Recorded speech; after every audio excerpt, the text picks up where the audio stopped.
حضرت یوسف علیہ السلام نے خواب دیکھا کہ ستارے، سورج اور چاند میرے سامنے سجدہ ریز ہے۔ بابا نبی تھے، بتایا بہت بڑا خواب ہے، اللہ نے آپ لوگوں کو چن لیا ہے، بھائیوں کو نہ بتانا۔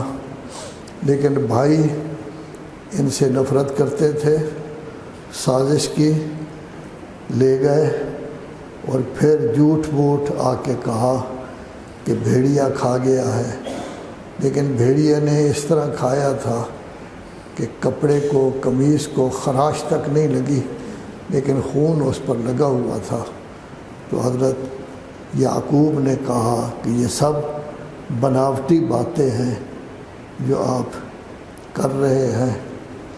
پھر اس کے بعد بھائیوں نے سوچا اس کو قتل کر دیا جائے، یہ کہیں دور پھینک دیا جائے کہ یہ مر جائے۔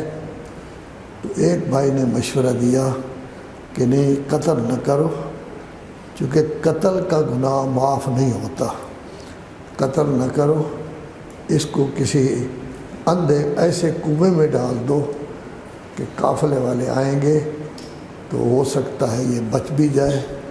تو بہرحال اس کو کنویں میں ڈال دیا گیا، قافلے والے آئے، ڈول نکالا تو حضرت یوسف جیسا خوبصورت بچہ، 6 سال یا 8 سال اس وقت اس کی عمر تھی، بہت خوش ہوئے کہ ہمیں بڑے پیسے ملیں گے۔ باہر انہوں نے بھیج دیا۔ چلتے چلتے بادشاہ کی طرف سے خریدار آئے، وہ اس کو خرید کر کے لے گئے اس علاقے کے گورنر کی طرف سے، جس کو عزیز مصر کہا گیا ہے۔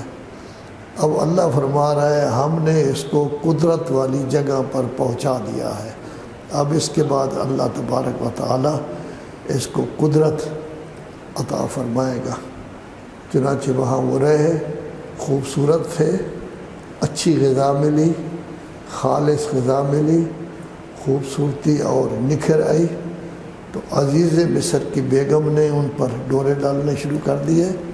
انہوں نے کہا معاذ اللہ، یہ کبھی نہیں ہو سکتا، یہ کام میں کبھی نہیں کروں گا۔ یہ ہے انسانیت کی معراج کہ انسان جس چیز کو انسانی خواہشات پسند کرتی ہیں اس کی طرف نہیں گیا، بلکہ جو اللہ کی پسند تھی اس کی طرف وہ گئے ہیں۔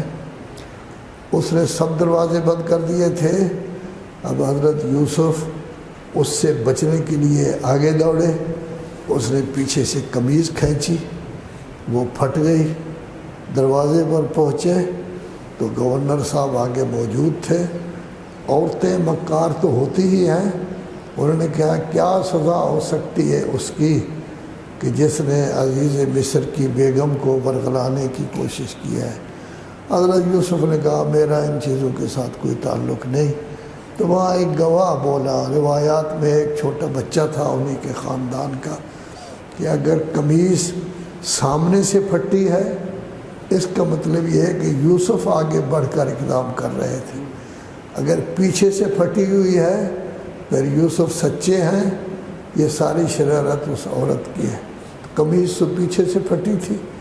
تو عزیز مصر نے کہا عورتیں بہت زیادہ مکر کرتی ہیں، کہا اپنی بیگم صاحبہ سے استغفار کرو اپنے گناہ کی، اور اس کو بھی کہا کہ چھوڑنے رہنے دو اس کو۔ تو اس نے اسی وقت دھمکی دی کہ میں اس کو چھوڑوں گی نہیں۔ خبر باہر نکل گئی اور تو نے کہنا شروع کر دیا کہ عزیز مصر کی بیگم بڑی غلط عورت ہے، اپنے نوکر پر، نوکر نہیں بلکہ غلام پر، جو زر خرید غلام تھا، اس نے پھر دعوت کی ان کی، چاقو ان کے ہاتھ میں، یہ چھری ان کے ہاتھ میں دی، فروٹ وغیرہ آگے رکھ دیا گیا، وہ فروٹ لے کر بیٹھی ہوئی ہے۔ اچانک حضرت یوسف سے کہا کہ آپ باہر آئے۔